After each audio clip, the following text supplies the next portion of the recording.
Привет! Очень часто сами хозяева рептилий начинают придумывать разные глупости, перерастающие в настоящие мифы, в которые потом начинают верить люди. Сегодня поговорим о том, какие самые распространенные мифы о ящерицах существуют, и разрушим их раз и навсегда. Погнали!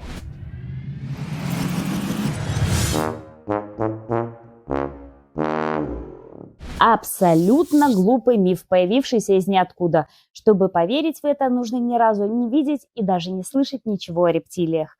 Кожа у пресмыкающихся гладкая, упругая и сухая, если, конечно, это не водные рептилии. У пятнистого геккона, например, кожа в мелкие пупырышки, очень даже приятная на ощупь. А у бородатой агамы колючая, эдакий ежик, но никак не мокрая и не скользкая.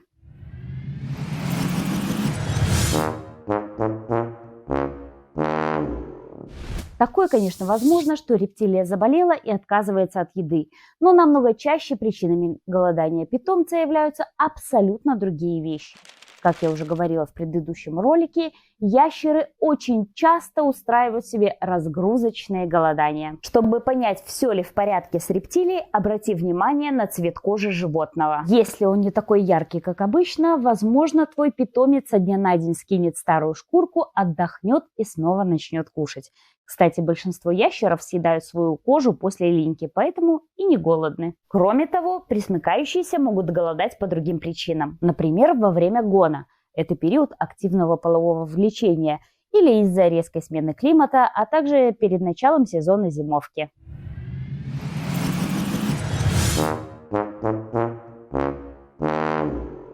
Безусловно, это неправда. Нет ни одной рептилии, которую можно было бы назвать глупой.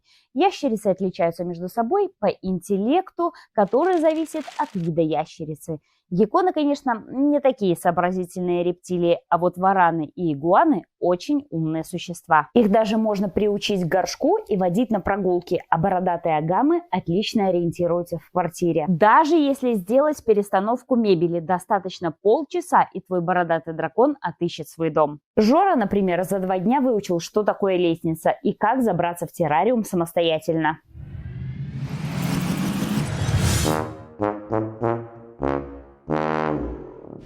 Эти 2 мифа можно объединить вместе. Как и другие животные, рептилии отлично могут отличить людей друг от друга.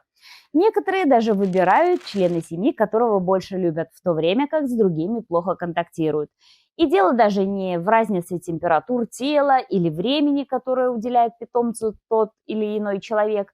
Ничем иным, как эмпатией, это не назовешь. Желточек, например, изначально не особо хотел идти к кому-то на руки, кроме меня. Он цеплялся когтями за поверхности, разворачивался и пытался уползти. Со временем к моему мужу он стал относиться, как и ко мне.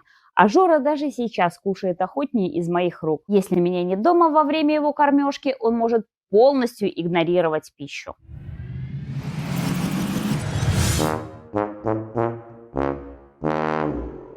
Конечно, рептилии нельзя отнести к общественным животным, однако и буками их назвать тоже нельзя.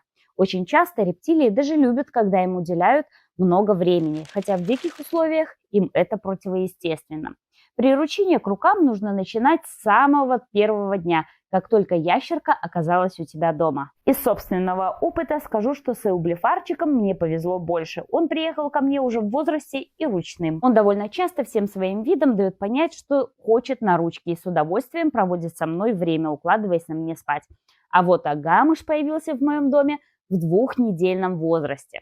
Поэтому пришлось стать ему самой настоящей мамкой и кормить, и спать укладывать. Следующим шагом стало его приручение к абсолютно разным людям. Я хотела очень контактного дракона. Когда кто-то приходит ко мне в гости, Жорик сразу оказывается на руках. Теперь он кайфует, когда гладишь его за ушко, жмурится от удовольствия и чуть ли не мурлыкает, как кот. А какие мифы о рептилиях мешают тебе завести ящерку в качестве домашнего питомца?